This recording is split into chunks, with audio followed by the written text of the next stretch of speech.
Welcome the anointed ones. In war, timing is everything, but in destiny, precision is divine. That's exactly what just happened with your last move.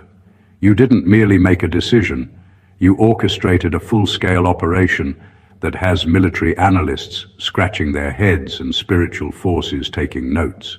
Somewhere, a retired general is rewatching your timeline like it's classified footage, muttering, "Who trained this one?" Because the way you executed that last step, it wasn't luck. It was a blueprint written in divine encryption. Let's be honest. Most people move emotionally. They react, they rant, they rush. But you waited, you observed.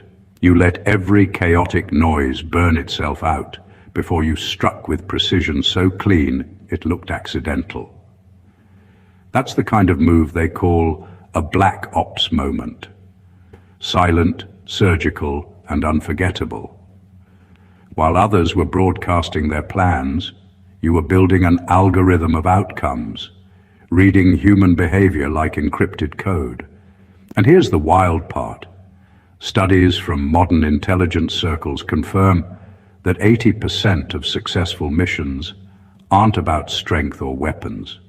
They're about strategy and unpredictability. You somehow embodied both. Your decision wasn't just smart, it was strategic to the point of spiritual. You played a move that would make Pentagon strategists nod in reluctant respect and make Putin whisper.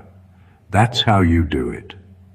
There's something unnerving and slightly hilarious about how your enemies didn't even realize they were participants in your plan. They thought they were outsmarting you, not realizing you'd already gamed out every variable 5 steps ahead. You didn't just flip the board, you redesigned the entire battlefield. So now the world's watching, some in awe, some in confusion, and others in regret, trying to figure out how you pulled it off. But they'll never fully understand because your last move wasn't born from impulse or intellect alone. It came from alignment. The moment your spirit and strategy became one frequency. This isn't coincidence. This is a military masterclass, spiritual edition. The kind that studied from the Pentagon to Putin, but originated from the kind of divine intelligence that no classroom can teach. And tonight, we're about to dissect exactly how you did it. Number 1, you didn't react.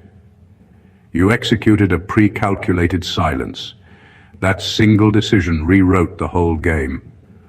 While everyone else was rushing to respond, to defend, to clap back, you did something terrifying to the untrained mind. You paused. You held your ground in complete stillness, not out of weakness, but because you understood that movement without meaning is just noise. You weren't frozen. You were focused. You were reading every shift, every motive, every psychological vibration in the air before making a single move. That's not just maturity, that's mastery. People around you mistook your silence for surrender because they couldn't recognize strategy when it wasn't loud. They didn't realize that silence has layers. And you were playing chess while they were still arguing over the rules. Every second you stayed quiet, they revealed more of themselves. Their insecurities got louder, their alliances exposed themselves, and their false confidence began to crack. You made them talk too much, and in their overexposure, they gave you everything you needed to win without firing a single shot. You turned silence into surveillance. That's what made your move a masterclass. While they were performing for attention, you were observing for intel. You studied their tone, their timing, their tells, every habit, every inconsistency.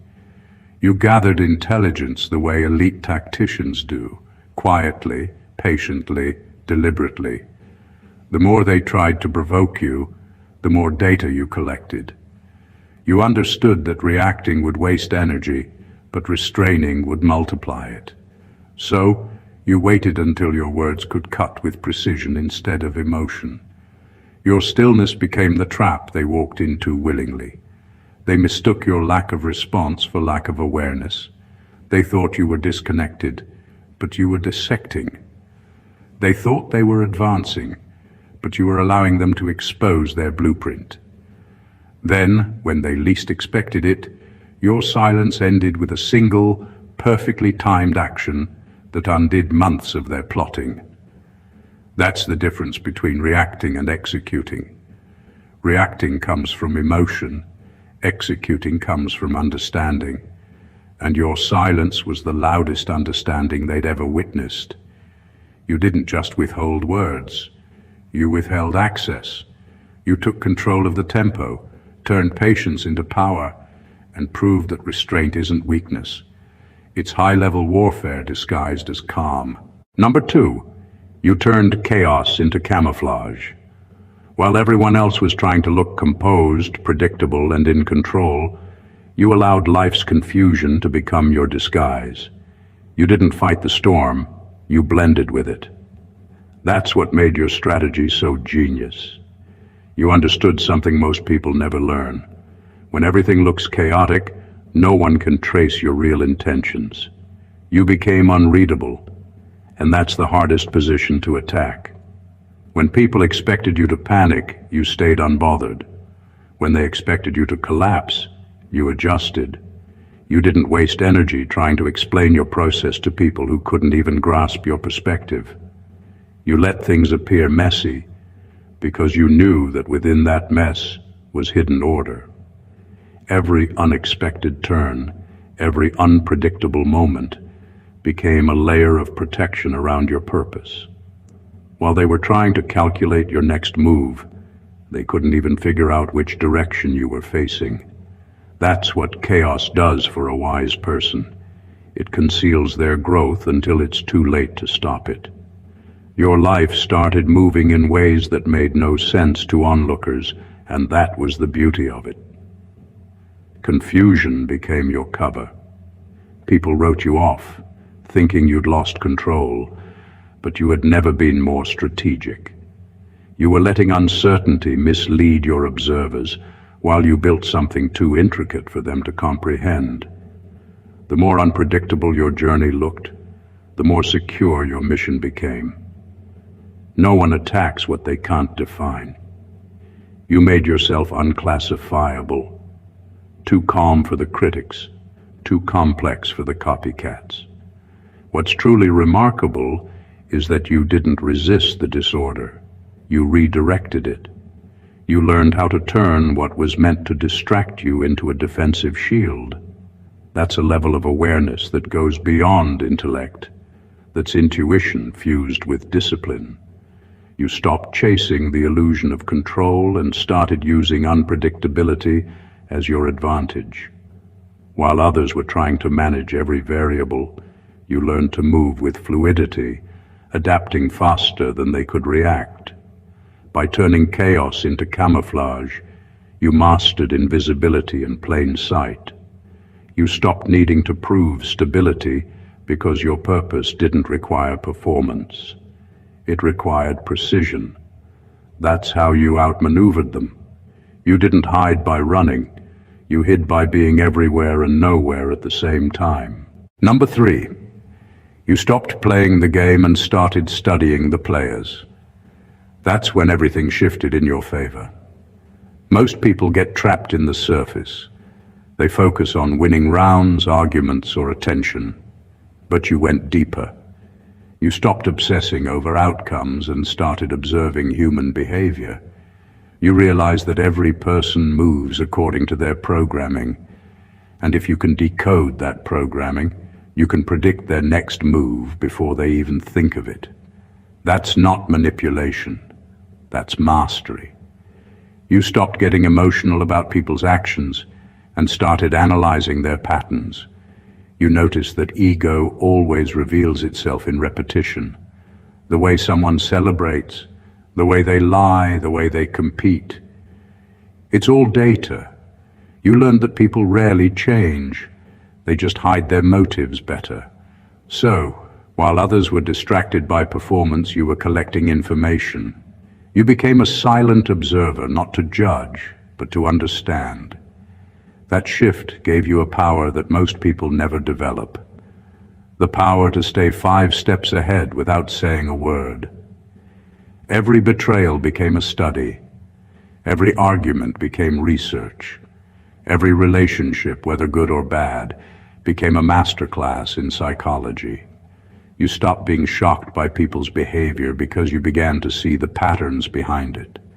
You started recognizing when words didn't match energy, when kindness was laced with control, and when confidence was just fear wearing perfume. That's how you stopped getting blindsided, because you started reading people for who they were, not for who they pretended to be. The real turning point came when you stopped taking things personally. Once you detached emotionally, you saw people's actions as predictable scripts rather than random attacks. You realized that human behavior runs on habit, and habit always leaves a trail. That awareness turned your life into a strategy board where you were no longer reacting but orchestrating. You didn't need to expose anyone. You just stopped giving them roles in your story. That's why your last move looked so flawless. It wasn't spontaneous. It was calculated from months, maybe years of observation. You weren't just in the game. You had mastered the psychology of everyone playing it. And by understanding the players, you stopped needing to prove anything. You simply moved in precision, letting your awareness lead where emotion once did. Number 4, you weaponized restraint, and that was your breakthrough. In a time where everyone rushes to defend, to prove, to respond, you did something that rattled your opponents more than any counterattack ever could. You didn't move. You didn't explain. You didn't justify. You let the noise burn itself out while you conserved every ounce of energy for the one move that would actually count. That level of discipline is rare because it demands ego death. You had to let people believe what they wanted to, even when you could have easily corrected them. But restraint gave you something they didn't have: control over the battlefield. You understood that reaction is free information for your enemies. Every time you show frustration, they learn your triggers. Every time you rush to defend yourself, they map your insecurities. So, you stopped giving them data. You starved them of access. And that silence became unnerving. When you didn't respond to their provocations, they started guessing. When you didn't take their bait, they started doubting. That's the beauty of restraint. It turns the aggressor inward. They start fighting their own paranoia while you quietly regain your advantage. Every person who underestimated your quietness didn't realize you were gathering intelligence.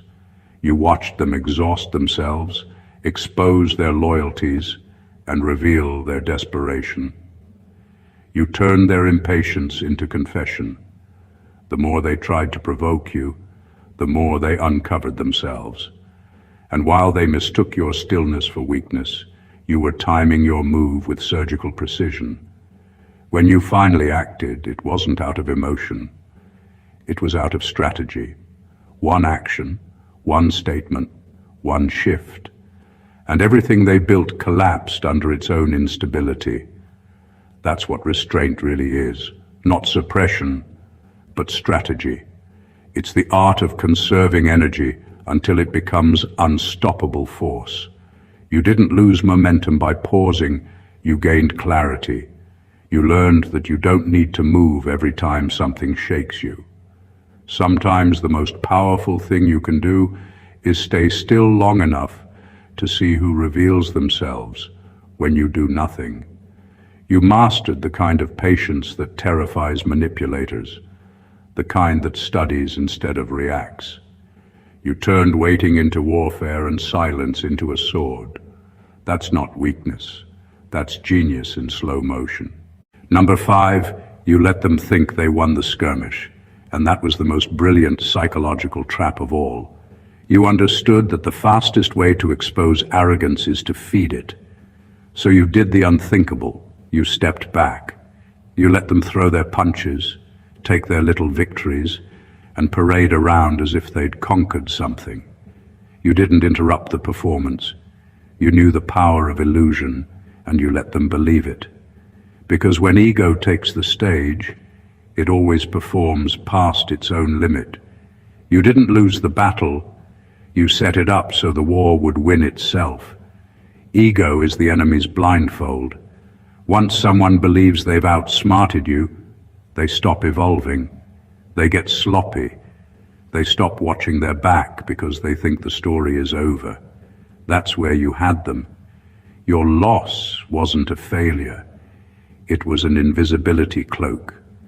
By stepping aside, you moved from being a target to being a ghost in the system. They relaxed their defenses, they bragged too loudly, and in that noise, they exposed every weakness you needed to see. Every time they laughed at your so-called defeat, you were listening. Every time they bragged about your downfall, you were noting who clapped the loudest. You studied every alliance, every fake smile, every subtle shift in energy. What they didn't realize was that you were still on the field. You just changed terrain. You weren't hiding out of fear. You were gathering information, refining your strategy, sharpening your patience. You didn't bow out. You were building up. The moment they thought they had buried you, you were already rewriting the entire map. When you finally moved again, it was with precision they couldn't anticipate. You didn't need revenge, you had revelation. You let them exhaust themselves, chasing shadows, while you prepared the storm that would end their illusion permanently.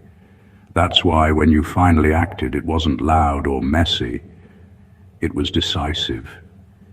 You let them believe they'd won because you understood the higher truth. Only those blinded by ego confuse victory with closure. You gave them the illusion of triumph so you could own the reality of power. And when the dust settled, they realized too late. They hadn't won anything. They just walked straight into the lesson you built for them. Number 6, you used exposure as a booby trap. And that was the move that flipped the whole power dynamic. Most people guard every detail, thinking secrecy equals safety. But you understood something far more sophisticated. Information control isn't just about hiding, it's about selective visibility. You learned to weaponize transparency. You showed them what you wanted them to see, not what was actually happening. You gave them a version of you that was slightly cracked, slightly uncertain, slightly unguarded, just enough to trigger their instinct to pounce. And when they did, you had them exactly where you wanted them. You knew that pride always walks straight into the light, thinking it's victory. So you became the light. You presented the illusion of vulnerability, knowing it would attract those with hidden motives like moths to a flame. You let them think they had inside access to your weaknesses, but you were really mapping their intentions. Every question they asked, every reaction they gave, revealed what they wanted most: control. What they didn't know was that their curiosity was being tracked, catalogued, and studied. You weren't just being observed, you were observing the observers. That's the brilliance of your method. You flipped the psychology of exposure. While they were convinced you'd slipped, you were actually testing loyalty. You were measuring who would use what you revealed to help you and who would use it to harm you.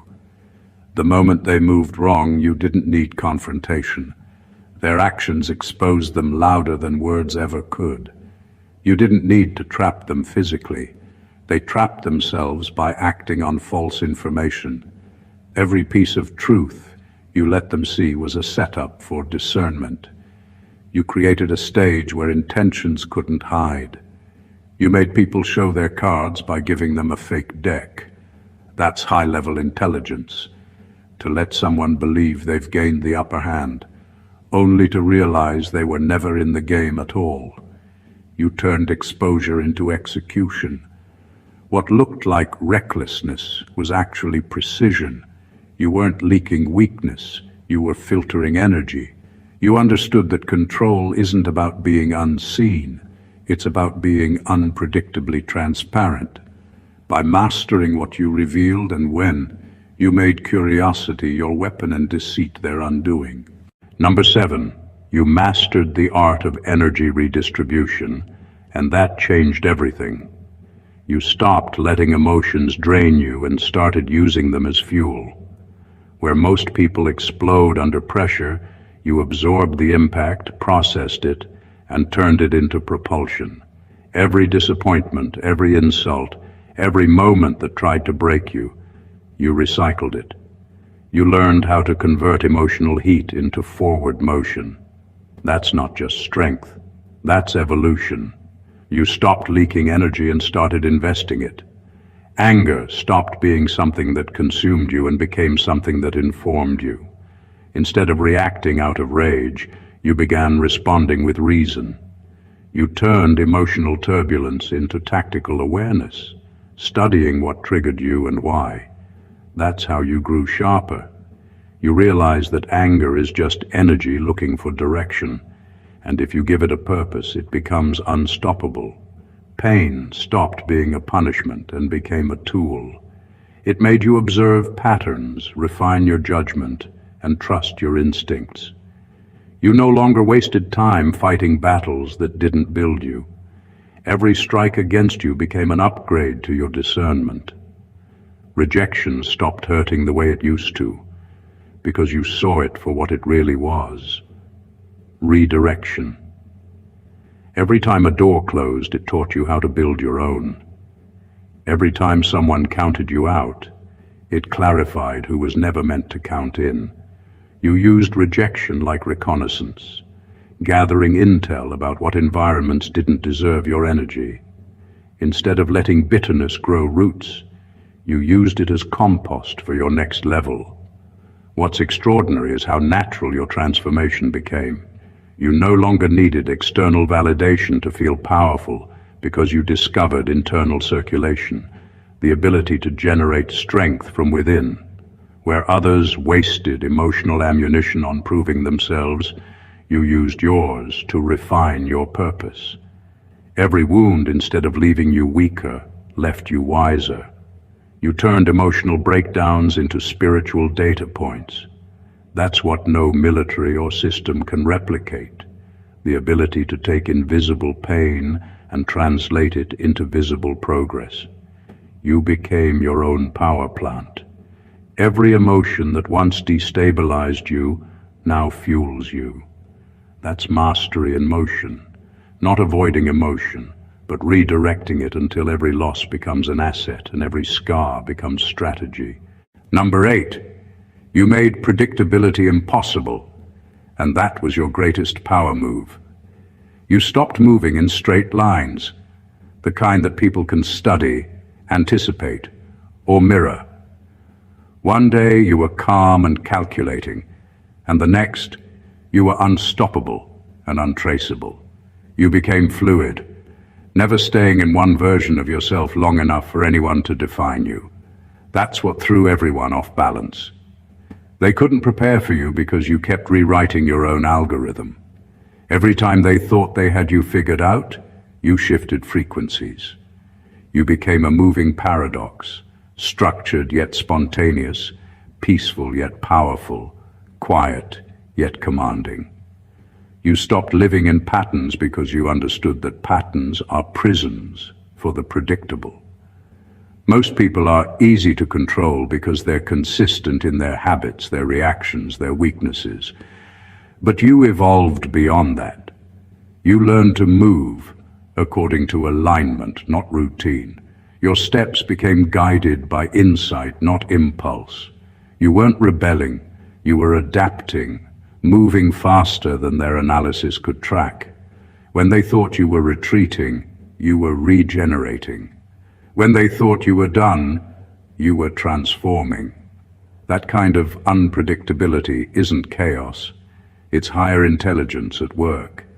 You blurred the line between strategy and spirituality. You didn't just make smart moves, you made divine ones. You started listening to energy more than opinions. You stopped explaining your process and started trusting your intuition to lead the way. That's why no one could decode you, because you weren't operating on logic alone anymore. You were moving on vibration. You mastered the balance between instinct and intellect, and that's a combination no system knows how to measure. Your unpredictability made control impossible. People who once studied you like a formula got lost when the equation stopped working. They kept trying to find the old version of you, not realizing that version had already evolved into another frequency. You became a living shift, not just changing your mind, but changing your entire mode of existence whenever the moment demanded it. That's why your last move can't be traced. You transcended the need to be understood. You stopped being a player in the system and became the variable that breaks it. You didn't just move differently, you moved beyond definition. Number 9. You turned disadvantage into data, and that was the turning point where loss stopped meaning defeat.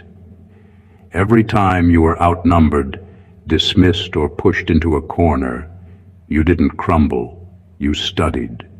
You treated every setback like a surveillance mission. When they talked over you, you listened harder. When they tried to block your path, you watched their coordination. You learned the rhythm of their arrogance, the tone of their lies, and the hidden cracks in their alliances. While they thought they were overpowering you, they were actually exposing themselves, and you were recording everything. You understood something that few people grasp. Losing isn't failure if you're learning while it happens. You began to see how much information hides in disadvantage. When resources were scarce, you learned innovation. When you had no allies, you learned independence. When people underestimated you, you learned invisibility. Every disadvantage refined your adaptability. You started gathering data on how people operate when they think you can't fight back. And that's where their truth showed. That's when masks slip, hierarchies crumble, and power becomes sloppy. You didn't interrupt it, you observed it. Those moments taught you how to think like both the hunter and the hunted. You saw patterns others missed because you experienced them from the bottom up. You watched who broke under pressure, who betrayed under fear, and who pretended to help while secretly competing. That gave you something priceless: insight. You didn't need to dominate the moment because you were mastering the map. By the time others celebrated their small victories, you already knew how to dismantle their entire strategy. You turned every mistake, rejection, and obstacle into a field report. You learned to analyze your own emotions as well. How frustration signals redirection, how exhaustion reveals where energy is leaking, how silence gathers clarity. You weren't being punished, you were being trained in data-driven discernment. By treating every disadvantage as information instead of humiliation, you positioned yourself beyond emotion and into evolution. You became a walking archive of lessons your enemies never meant to teach you.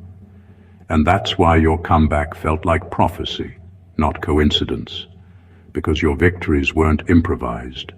They were built on everything you once endured and decoded. Number 10. You disguised divine timing as human hesitation. And that's why your steps looked confusing to those watching from the outside. They mistook your pauses for procrastination, not realizing you were following instructions from a higher command center. While they mocked your stillness and labeled it indecision, you were aligning your movement with timing so perfect it could only have been divinely engineered. You understood that rushing is a form of fear, and you refused to let fear dictate your direction. You didn't delay out of doubt. You delayed because you sensed heaven was synchronizing something larger than your own perspective could see. Every time it looked like you'd missed an opportunity, it was actually being recalibrated to fit you better. When doors shut, they weren't rejection, they were rerouting. You weren't being left behind.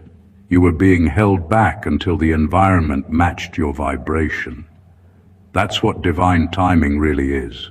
Spiritual geometry, where every angle, every intersection, every delay fits into a design so intricate, it makes chaos look planned.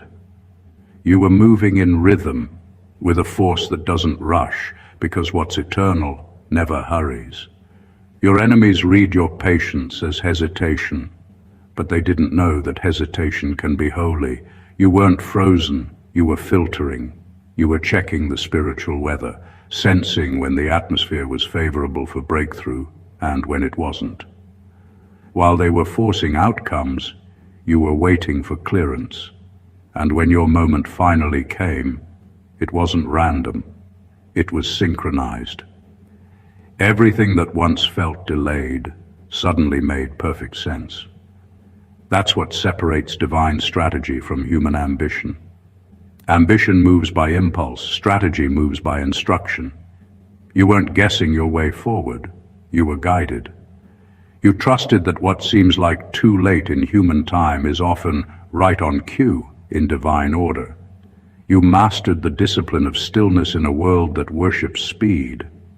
So when you finally made your move, it hit with precision, not panic. It looked effortless because it was executed at the exact second destiny opened the gate. You didn't need to chase timing, you became aligned with it. You moved when heaven said move, and that's why your so-called delay became the doorway to everything they thought you missed. Number 11, you turned every betrayal into a blueprint, and that's what made you unstoppable. Most people crumble when trust collapses, but you turned treachery into training. Every betrayal that was meant to break you ended up becoming your manual for mastery. You began to see patterns in deception, who betrays, when they betray, and why. You realized betrayal wasn't random, it was strategic exposure. It revealed how loyalty operates under pressure and how masks melt under truth. You stopped taking betrayal personally and started studying it like an architect studies structure, not for emotion, but for design. Each backstab became a compass, pointing you toward what needed reinforcement. Every person who turned on you taught you something about the architecture of manipulation. You learned where the cracks in your trust system were, where your empathy needed boundaries, and where your heart needed armor. They thought they were teaching you pain, but they were teaching you precision. You started recognizing how liars move, how pretenders speak, and how hidden enemies disguise themselves as supporters. You stopped being naive, not because you grew colder, but because you became wiser. By the time they noticed, you were no longer the same target they first attacked. You had mapped their psychology. You could sense betrayal before it happened, and rather than panic, you took notes. You studied the rhythm of deception so well that you could read silence, energy shifts, and even subtle changes in tone as warning signals. What they thought was chaos was really your classroom. You didn't just go through betrayal, you extracted intelligence from it. So when new battles arose, you weren't walking in blind faith anymore. You were walking with decoded insight. You didn't need to guess people's loyalty. You could see it in their consistency. Every knife they used against you became a pen in your hand, writing the manual they didn't know they were helping you build. You mastered your emotions, sharpened your discernment, and became impossible to ambush. You turned betrayal into blueprint, and that's why what once wounded you now works for you. You didn't just survive deception, you engineered wisdom from it. They trained you through treachery, and now you command the very battlefield they thought would destroy you. Number 12, you waged a war of frequency, not flesh, and that changed everything. You stopped meeting people at the level of their chaos and started operating at the altitude of your clarity. You learned that some battles aren't meant to be fought head-on. They're meant to be out-vibrated.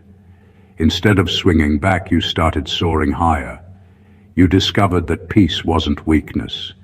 It was a weapon that disarmed confusion. While your enemies schemed in the realm of noise, you shifted into the realm of resonance, where only truth can breathe.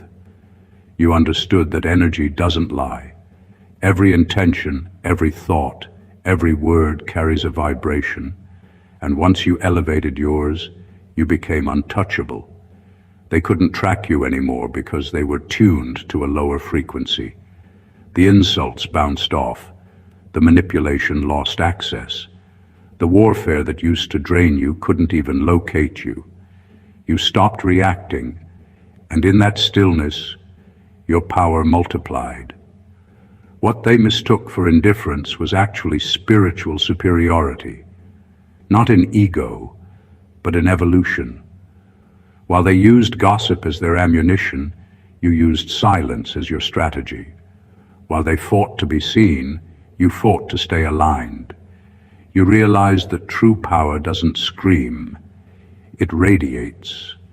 And every time you chose calm over chaos, your vibration shifted the entire battlefield. Suddenly, their plans began collapsing without you lifting a finger. Because frequency governs form. And when your energy rose above theirs, reality followed your command. You began to understand that warfare isn't about who shouts the loudest, but who sustains the highest vibration the longest. You stopped defending yourself in flesh because you understood. Flesh can be framed, but frequency cannot. They could lie about your character, but they couldn't fake your energy. You started winning battles without confrontation, without revenge, without retaliation. You simply stayed in alignment, and that alignment did the heavy lifting. That's the kind of warfare generals can't study, because it's not in any manual. You didn't conquer through control. You conquered through calibration. You changed your energy, and the war changed its rules. And that's when you realized you didn't escape the battle, you transcended it. Because altitude will always beat attitude every single time. Number 13. You turned their surveillance into your stage, and that was your quietest rebellion. They thought monitoring you would make them masters of your movement, but it only made them spectators of their own confusion. You realized early on that when people watch with the intent to control, they stop seeing truth. They only see what threatens them. So you gave them something to look at. You turned scrutiny into spectacle. Every step, every silence, every shift became an unpredictable performance that kept their data incomplete and their analysis off balance. You understood that being watched wasn't always a curse. Sometimes it was camouflage. They thought they were collecting intel. You were collecting insight. You studied how they studied you. Their reactions revealed their insecurities. Their silence revealed their intentions. And while they tried to dissect your life like a mission report, you turned every observation into misdirection. You let them think they were seeing everything, when in reality, they were only watching what you allowed. You became the illusionist in your own story, letting them chase shadows while you built substance. They thought they had you cornered because they could predict your next move, but that's where you outclassed them. You stopped moving in patterns. You started moving in purpose. Their cameras, eyes, and gossip channels couldn't keep up because you evolved in dimensions they didn't even believe existed. What they documented was outdated by the time they recorded it. And that's the beauty of it. They thought surveillance would limit you, but it only magnified your mystery. You learned how to perform under pressure without losing authenticity. You learned how to shine without revealing your strategy. You let them waste hours decoding your every step, while you used that same attention as fuel for your ascension. They were busy taking notes. You were busy taking ground. By the time they realized you had turned their observation into your advantage, it was too late. Their surveillance became your spotlight. Their obsession became your advertisement. And their confusion became your cover. You turned their control tactic into a classroom on unpredictability. They're still trying to analyze your moves, not knowing the real performance was never your actions. It was your evolution. Number 14. You didn't win with power. You won with precision. And that's what separates warriors from legends. You weren't trying to overpower anyone. You were studying the rhythm beneath the chaos. You knew that while most people fight to be seen, the real victors fight to understand. You learned the architecture of conflict, the pressure points, the timing, the triggers, and you struck not with rage, but with refined awareness.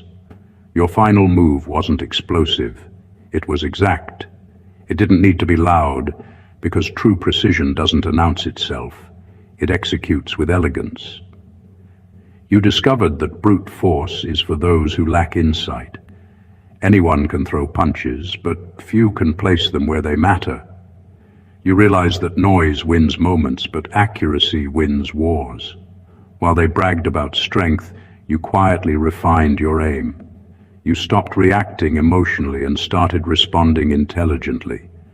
You studied not just people's actions, but their patterns, the repetition of ego, the predictability of pride, the laziness of those who think they're untouchable.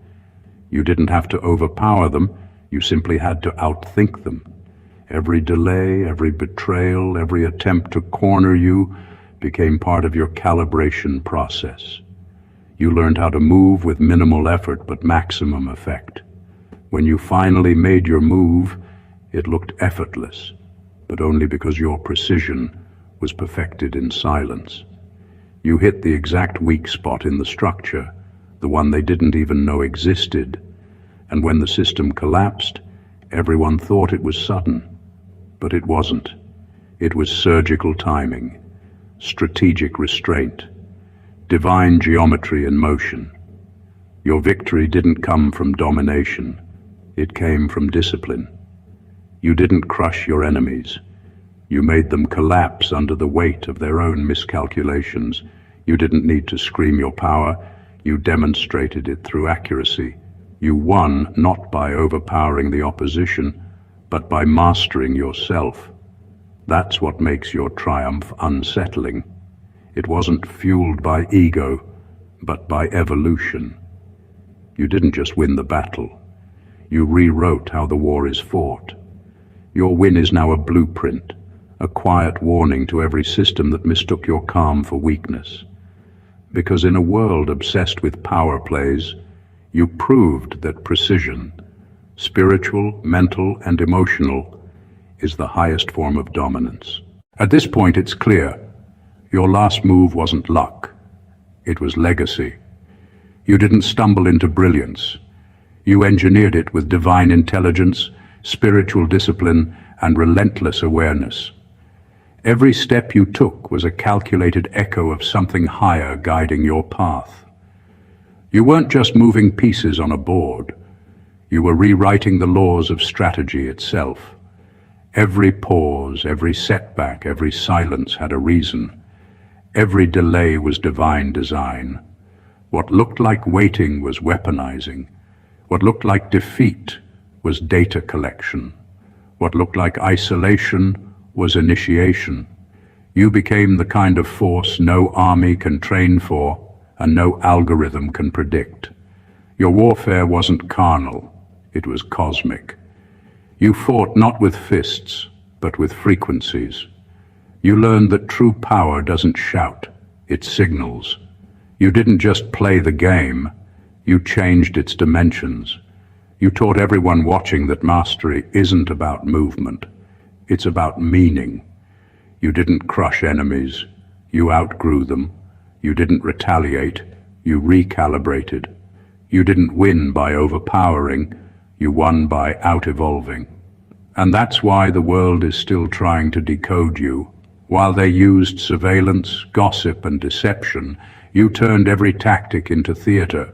You turned exposure into elevation. You turned betrayal into blueprint.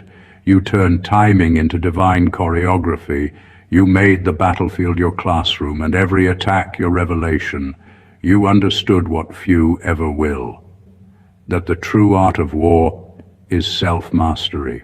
You didn't just rise, you rose strategically. You became both the lesson and the legend, both the student and the strategist. Your moves were studied by those who underestimated you, and now they're realizing they were never observing a participant. They were witnessing a phenomenon. So yes, your last move wasn't noise, it was precision. It wasn't reaction, it was revelation. You didn't just win, you ascended. And every enemy, every doubter, every watcher who thought they understood you, is now stuck in replay, trying to study a frequency they'll never reach. Because you weren't playing for applause, you were playing for alignment. If this message spoke to your spirit, make sure you subscribe to the channel, like this video, leave a powerful comment, and share it with someone who needs to hear this truth. You are part of something bigger, a movement of divine strategy, spiritual intelligence, and unstoppable evolution. Until next time, stay aligned, stay sharp, and keep playing the long game, because your story isn't over, it's unfolding. God bless you.